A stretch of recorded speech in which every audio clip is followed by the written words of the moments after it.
All right, y'all, let's talk numbers because social media got a lot of y'all confused about this. There's like 19, 18-year-olds on Lambos, and there's 35-year-olds living like a college student. Nobody knows who's really winning or who's just fun. Nobody knows who's financing and who really has it. So today we're going to break down net worth by age. I'm going to let you know what's considered average, what's top 10, what's bottom 10. I'm going to let y'all know what's actually good and whether you're ahead of the game or behind the game. Let's get into it. First of all, before I can even get started, I got to define net worth again for y'all. So net worth is not income. It's your assets minus your liabilities, which I made a whole video on. But again, you should be tracking how much you own, what you're worth all the time versus what you owe, whether it's student loans, car loans, whatever it is. Your cash, investment, real estate, businesses, minus all your debts, credit cards, student loans, car loans, all that. Quick example, you could be making $250,000 a year and have a net worth of minus 150,000 because you owe 400K on some stupid shit, whatever. And all your money is going to needs and experiences, not towards building anything. So we're talking about net worth by age, we're talking about your actual position and not your salary. I'm gonna break it down to 6 categories, okay? The first one, if you're under 25, all right, that's my group, you know what I'm saying? If you're under 25, the average net worth is $112,000. So first of all, that number is skewed very wildly by people who've either gotten an early inheritance or found a lot of success through business. And when you're making this average, right, there's billionaires that are under 25, right? And they're all mixed into this average. So a more accurate number would be the median number. The median net worth for people under the age 25 is around $10,200. I'm not pulling this shit out of my ass. That is based on a 2024 survey of consumer finances, which is conducted by the US Federal Reserve. Top 10% for people under 25 is $185,000 or more. If you manage to get a nice car, you got a little bit of property that's appreciated already, you're probably in this top 10, you know what I'm saying? Most people your age are not doing that, so props to you. The bottom 10% is actually negative $5,000. Again, Federal Reserve data. If you're in the bottom 10% of individuals under 25, that's where you're at. Now, mind you, most people under 25 have 40K in student loan debt. Even if you've been working for 5 years, you're at the older part of that category, you got a lot of debt, right? You know what I'm saying? Just starting out your life. Again, even if you have a car loan for 20K, right? You have a phone, you might have some jewelry, you might have some clothes, right? You might have other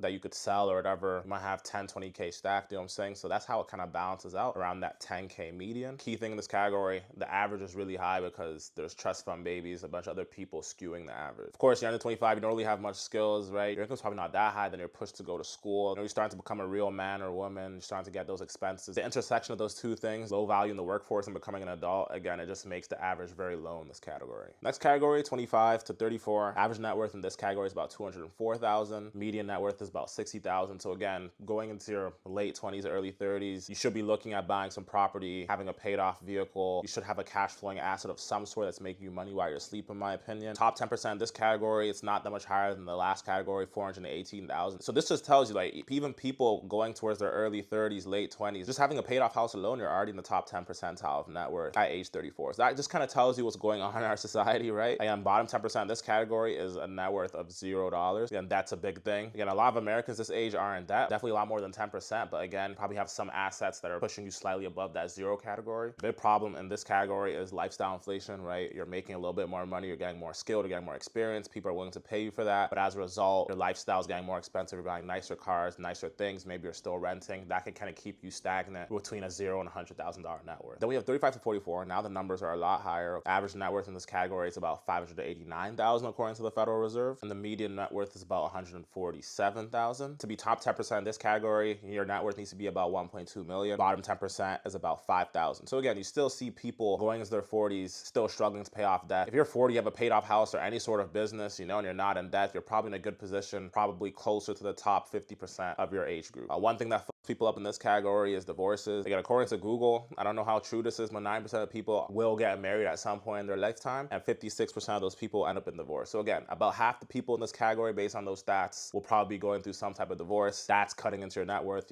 half your shit's gone. Next category, 45 to 55. Again, numbers are a lot higher. 1.03 million average net worth, 258K median net worth. Top 10% threshold has a net worth of about 2.58 million. And the bottom 10% about 20,000. So now you could see going into your 50s, again, if you're still in debt, you don't have a net worth of 20,000, you're definitely amongst the poor part of the population, no offense. And again, to be top 10% here, again, you've had 30 years in the workforce now, plus you should have been able to put something aside. Compound interest is now working in your favor. At this point, that top 10%, one of your investors should have hit by now, right? You know what I'm saying? So again, that 2.6 million or so is justified. Again, median is about 250. So again, Most people don't even have a paid off house in this category. In my opinion, paid off house, you have at least $1 million net worth, right? So most people don't even have a paid off house, the median person in this category. So that again just kind of tells you what's wrong with America. Then we got 55 plus. Median net worth in this category is about 410,000. Average net worth is 3 million or higher. But again, skewed, right? All the billionaires are about this age, 55 plus. So that number is also skewed. That's why there's such a discrepancy between the average and the median here. So if you're one of those people, your kids and grandkids are very lucky. As you get into your 60s and 70s, your net worth starts to decline a little bit because you stop working and you're just kind of living off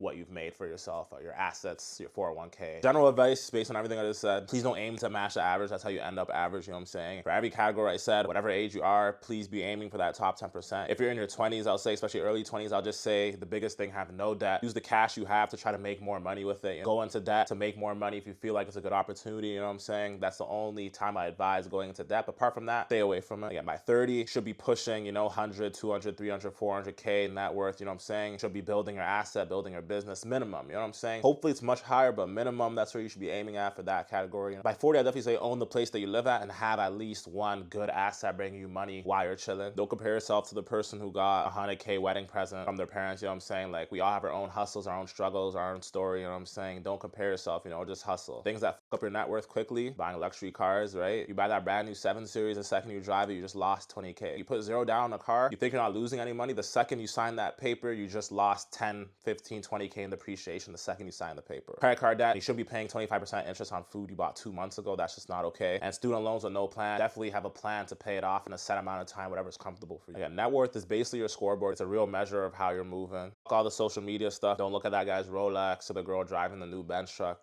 just focus on you. Focus on stacking real assets, building slow, and not blowing it as you climb, Nothing good comes easy. If you want help calculating your net worth, setting goals, or hitting your first 100K, click the link below, book a one-on-one. I'll help you out. We're not chasing fake rich over here. We're chasing real financial power. Welcome to America.